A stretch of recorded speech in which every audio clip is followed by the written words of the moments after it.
What's good, guys? It's your boy CS. I thought I'd just take a quick look at the charts, see where we're at as Bitcoin had been pumping. And we shall start with a higher time frame. So I always love looking at the spider lines.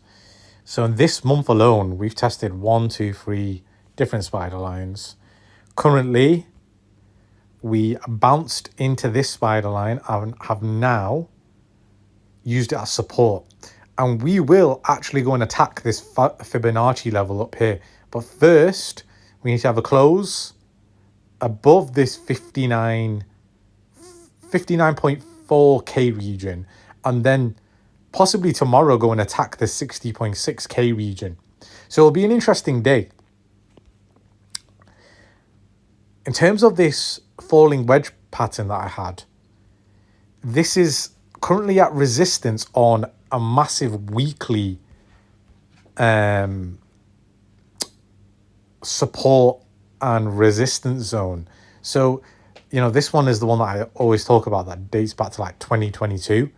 And unfortunately, last week and the week before, we clipped out of it. And this week, we're making a head run to basically close above, which could be possible once I show you a few more things. But right now, we're clipping on there. And in this descending wedge pattern that I found here, it looks like Bitcoin, again, is going to attack this tomorrow or maybe Sunday and try to get a breakout. We will just have to see what happens. But that's another good chart there. We're still in this descending wedge pattern. So we're kind of in this middle zone and kind of no man's land, right? Has it posted a higher low? Well, this is the moment we're about to see now. Can it go and attack the 65K region around here? This is really pertinent now for the next week for Bitcoin. So, yeah, keep your eyes peeled. And horizontal support and resistance, we actually closed below yesterday down here at the 57.5 region. And I've now gone and attacked and looks like I said, going to probably finish around here, the 59.4K region, which, again, very bullish for Bitcoin. If I use these scrap pad Bitcoin, we can have a bit of a better look here. Hold on. All right, let me get rid of these and this. Let's look at the EMA ribbons. So, as I've already historically told you, on the higher time frame, we came down, basically kind of went and got a touch off the monthly EMA. The weekly one is the most important one. This red line, this 20 EMA, is so important for Bitcoin. And unfortunately, the 2 prior weeks, we closed below it. But if Bitcoin does push and we do get a weekend pump, I genuinely wouldn't be surprised if we see a close above 61.6K. I wouldn't be surprised if tonight and tomorrow and Sunday we go and make a push and get a close above it. Bitcoin just has a habit of doing so. Now, in terms of the clusters, what usually happens is when we close below the trend and we come back up and we retest it the first time, we always get harsh rejection. Excuse me. So we closed above the 200, closed above the 20, and we tried to get past this cluster, which I was saying at the time was going to be very, very difficult. Straight bang into it, closed below, used it as support, came back up, tried the 20, tried the 20, tried the 20, tried the 20, rejected off the 20. Now, closing above the 200 potentially, we will go and try to close above tomorrow around 60.7, may even get a cluster hit here, may come back down again to retrace, and then we may take off. So I'm kind of looking at something like this. So like hit there, maybe with a bit of a dip, hit there, come back, maybe hit again, and then straight through. Remember, these things take time. We've got a lot of time. The bull cycle in terms of alt season, it doesn't usually occur until, well, I'll give you a clue. In 2016, 2017, the bull cycle didn't start, as in past its all-time high in March 2017. So that would be roughly around 6 to 7 months from now. In the 2020 and 2021 cycle, it occurred in October. And guess what? We're still in August. So we've got plenty of time to, move around here, maneuver around a lot, actually, until we get to around this region.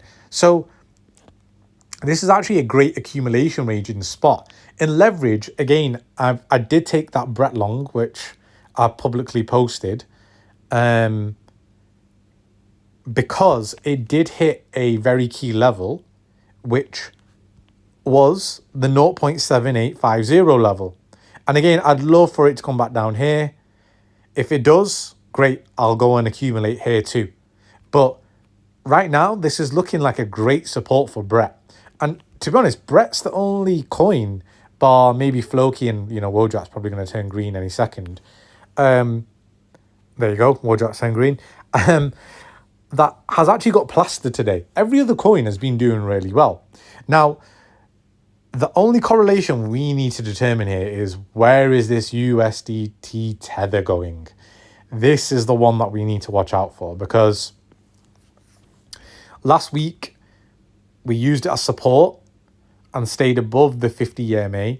Currently, we're under the 100 EMA again, but can we come down and close below it? And that would inversely suggest that the weekly Bitcoin EMA will close above here. See how they're inversely correlated? And that's kind of the push that we want to see now. That is what we want to see from Bitcoin. Can it do it? But remember, there is always that possibility, because I've been speaking a lot of bullish sentiment right now, where this does go and charge for the 6.18% level. That is totally on the cards. If you are a bear,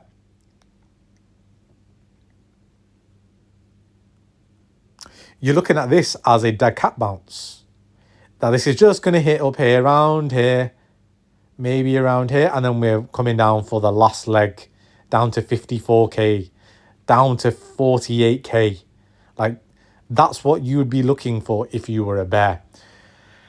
And that's why it's a really difficult time to be in the market right now. And so, again, I'm still long-term bullish. Unfortunately, the Nikkei did finish, or is going to finish, it looks like. No, it has finished. On a red day, it got rejected from the 20 and the 50 EMA. But if we look at the S&P, if you look at this S&P, right, so S&P has been rising since that Monday, and has just been continually been rising. Look at these two weekly candles, man. Absolutely bullish. 4% basically. And I don't know why that's showing us 0.04, but look at this. This is such a bullish 2 weeks that they've had. And they've now retested off the 20 EMA on the SPX. So they're basically going for all-time highs next week, or on par with all-time highs next week. And so Bitcoin is lagging. It's lagging quite a bit. And that's why I always say they're very much correlated. They're very much correlated. So we could see Bitcoin close above here for sure by the end of this week. Maybe hopium, maybe not. But I think in the next week or two, if the SPX is still hitting highs and Bitcoin is lagging, we are definitely going to be up here for sure. Oh, for sure. And so that's why my bullish sentiment is still there. I obviously don't like the closes below the EMA ribbon, because historically, as I've shown you in the previous cycles, it's one of my favorite indicators in the bull market for Bitcoin, that we never usually get under this red ribbon here. And so that is the only suggestion that does mark out bearish. But other than that, if we can get a close, we've got a long 2 days ahead of us.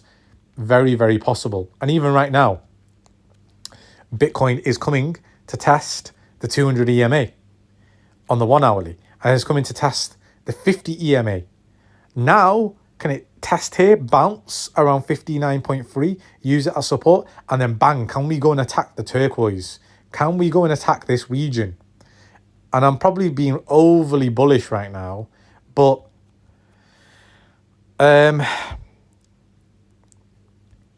could this be an inverse head and shoulders? Am I being overly bullish now? Maybe. Can you let go, please? Let me get rid of this. Could this be a double top?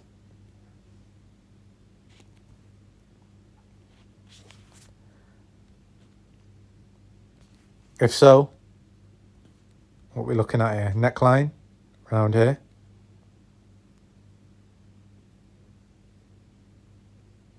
Let's call it there. 9.1%. Well, we want to do it around here. Oh, look, where it hit 67.54K. And where does that lead us to? That leads us to the end of the wedge. How convenient. Listen, these chart patterns make sense for a reason. How did that measure right to the T there? How did that measure there? Like, look where we're at. Let me get rid of this now. But if we get to this, whatever people want to call it, a bullish flag or falling wedge, a descending channel, it doesn't matter what you want to call it. If we flip this double top, as we can see here, and we go over, bang, retest, off to the races. I keep saying this every so often, but that is how things pan out. We'll go up and we'll retest, and then we'll be off to the races. And look, if we look at this, kind of takes us into October. This is just a drawing. This is just a drawing that I've just literally put in front of you right now. But that's all I've got for you guys today. I'll do a separate alts video tomorrow. Like I said, alts aren't really banging as much today because Bitcoin's taking the storm. Even on the Bitcoin dominance, I've not really been looking at this too much, but it looks like we are still within a zone, this purple zone, which is historically where it starts to curve round, right? And you know what, I might do a separate video, but it normally will curve round, obviously not that far, but it'll curve round like this and then bang. And that's how fast it moves. Like, look how fast it comes to the downside. Very, very fast. So that is not by any stretch of the imagination just a made-up arrow going down. That's how fast they move, like here as well. Oops, can I move that? No, I can't. Here, look how fast that moves to the downside. Look how fast that moves to the downside. Alt season happens very, very fast.